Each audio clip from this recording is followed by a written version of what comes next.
Hi there and welcome to Lorena's Labyrinth. My name's Anna Pirelli. The comments that you see here are my views, beliefs, opinions, and sometimes they are not even my fully formed views, beliefs, and opinions. However, they are my understandings.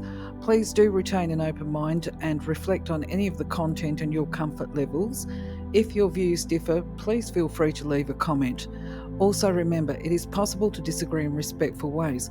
My way is not necessarily your way and vice versa.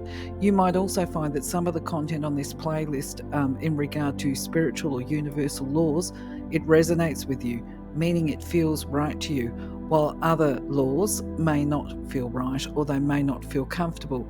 If this is the case, the information is either not right for you or it is not right for you right now, and it might never be right for you at any given time. It really doesn't matter.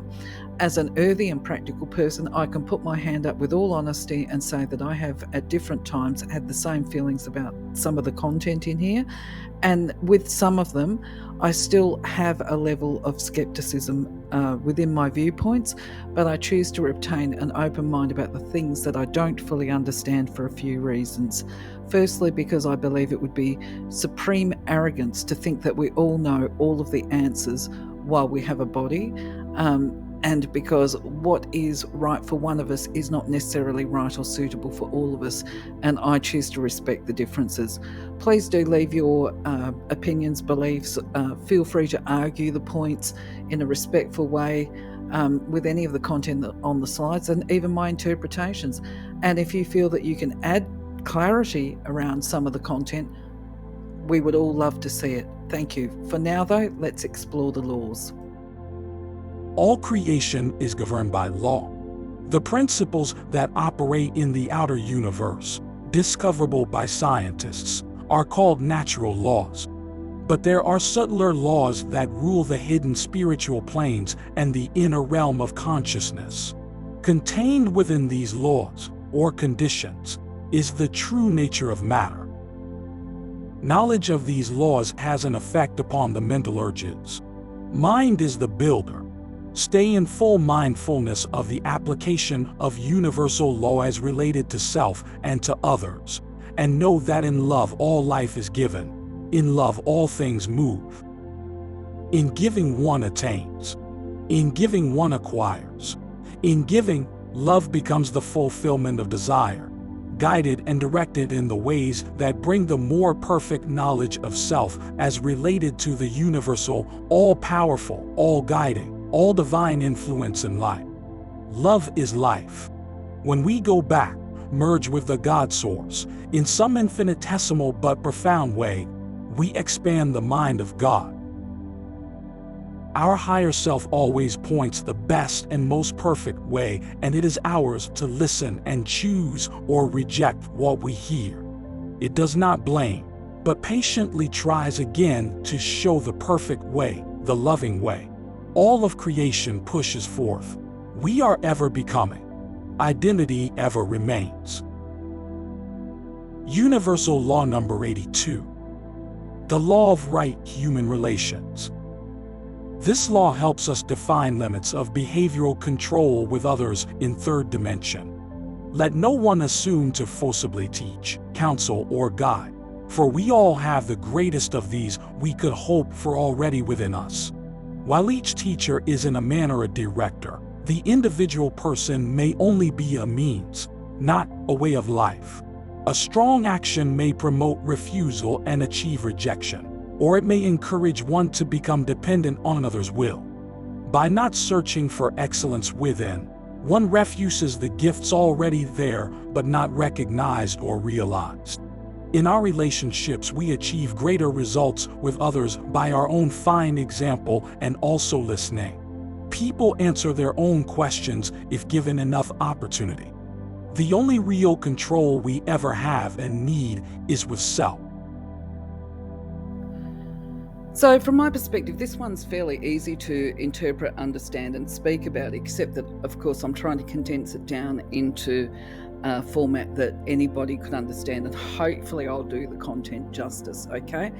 We can recognise when people are trying to force and dominate us, perhaps not initially, but when we talk about the law of right human relations, this is the right to independent thought, independent expression, because of course we're all individuals and we've all got our own path to live.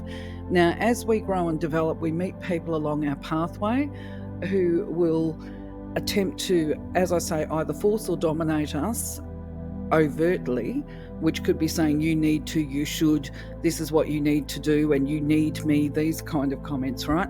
Other times there's the manipulation that is attached with that. They'll tell you what you need to do, and they'll give you some really fear-based consequences. If you don't do as I ask, or if you don't take my advice, this scary stuff is going to happen to you.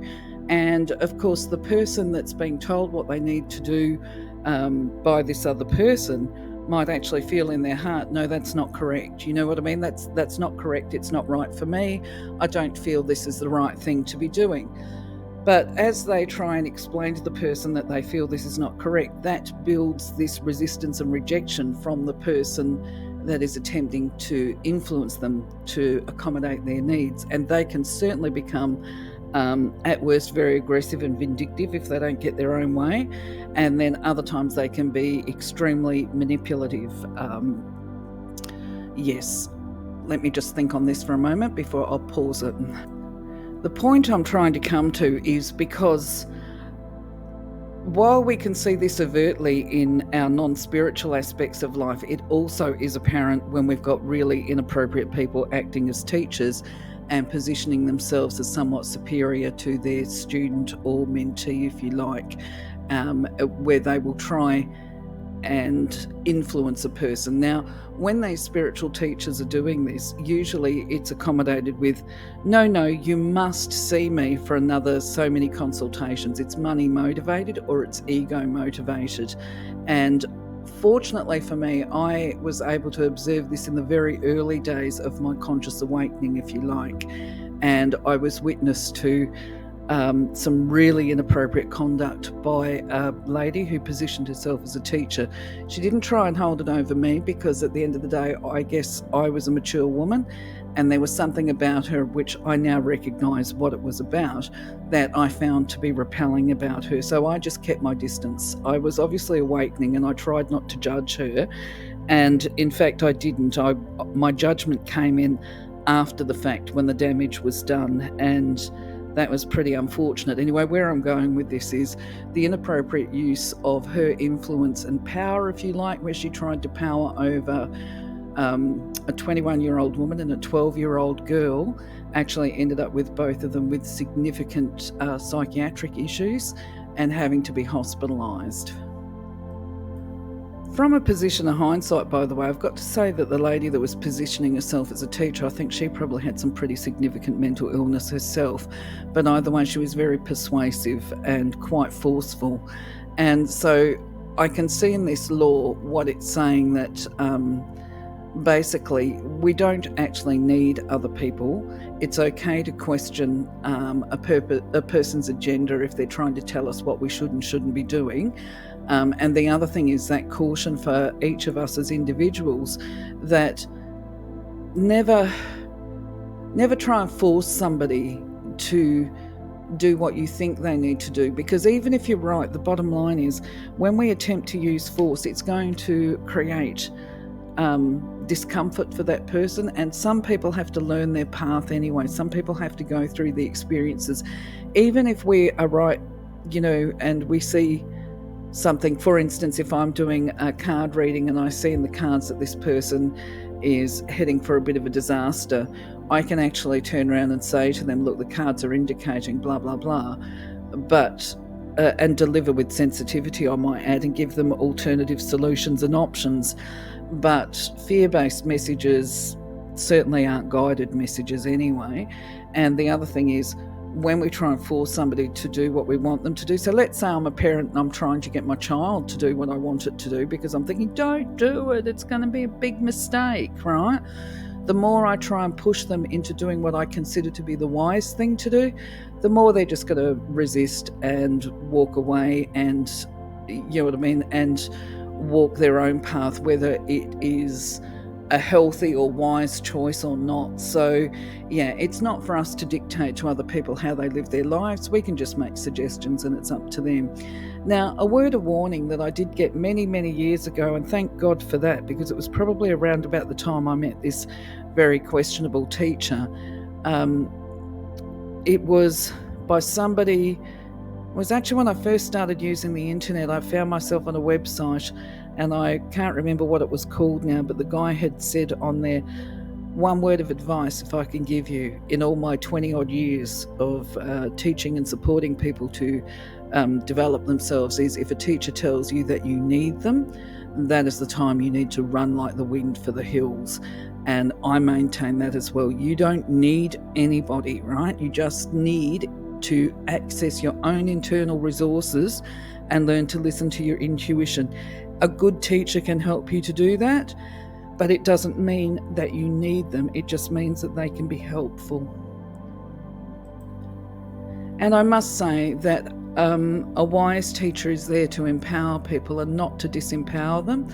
And they don't seek to feed their own egos or gain their power from or over the people that they meet along their path.